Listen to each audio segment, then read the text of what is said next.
So I thought I'd do a quick video to show how I'm using Schoology quizzes and tests to do assignments for my students that they will actually do.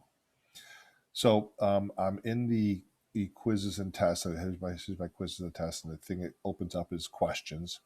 And so you set up your questions however you want, and then you're going to add questions. So this question number 8, I'm going to add here. So I'm going to click add a multiple choice question. That's the first thing. Then it brings up the question, and the top part is where you can enter all this information up here.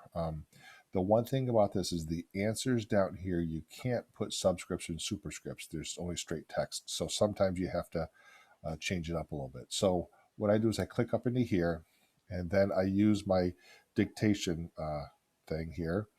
So I click on that, and then I just click on that and record what I want to say. Given the reaction at equilibrium, then after the second tone, it makes that noise. And I got to go put my colon there. I got to change the given to a capital G.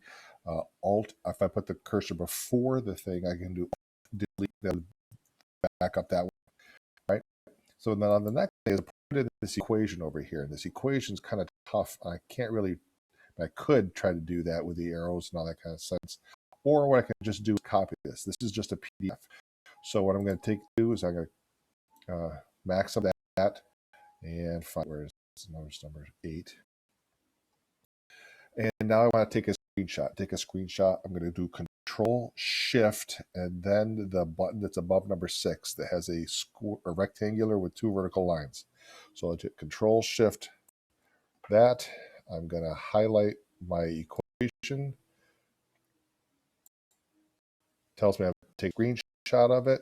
So I'm going to minimize that back down, go back over here, and now I'm going to insert that screenshot. And that screenshot is right here. It says insert content. You can do a whole bunch of different things with insert media. It's always going to save in the same place. I have mine being saved in the screenshots. So the first screenshot here is this one I just did today, 11/16, 17 now. Click on that, click open. Here's my graph, or my formula that I want. I'm going to shrink this down a little bit. And now I'm going to type the rest of this stuff here. The rate of the forward reaction can be increased by adding more SO2 because the... So now I'm going to come back here, Alt backspace, capital T. I'm going to change my 2 to a lowercase, or subscript, highlighting it, then going to this, subscript, and now I need to put my answers down here. And so I'm going to look over here to the answers and date it again. Temperature will increase. Now I'm going to press Tab to get back to this text box here. Hit dictation again. Number of molecular collisions will between reactants will increase.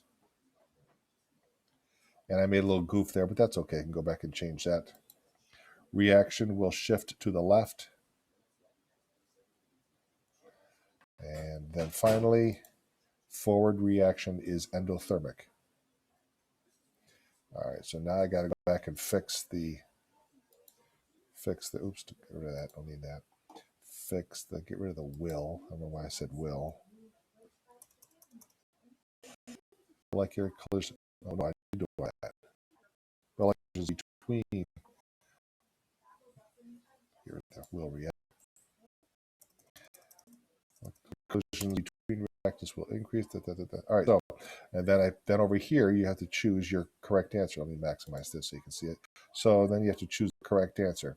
So you look at your equation. What we got here, forward reaction can be increased, adding more SO2 because that's what I want right there. That's the answer.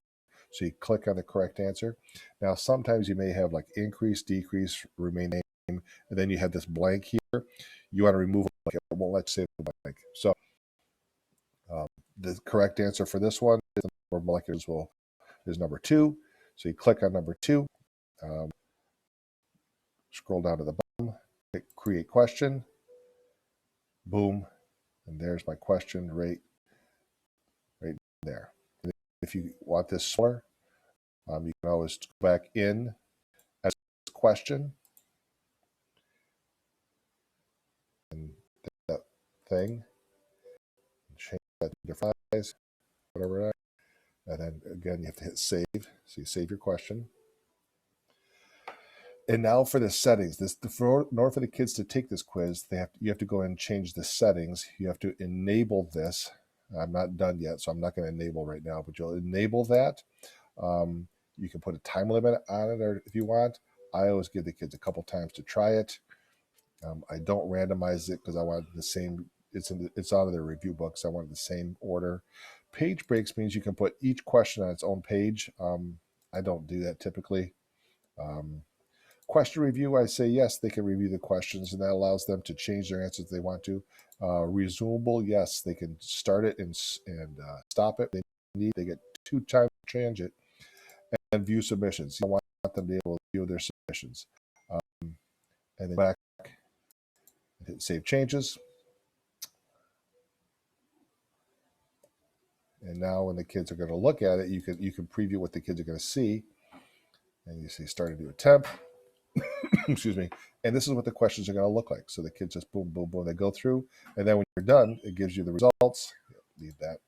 When you're done, they'll tell you the kids' scores and everything right there. So it's really a nice way to do this.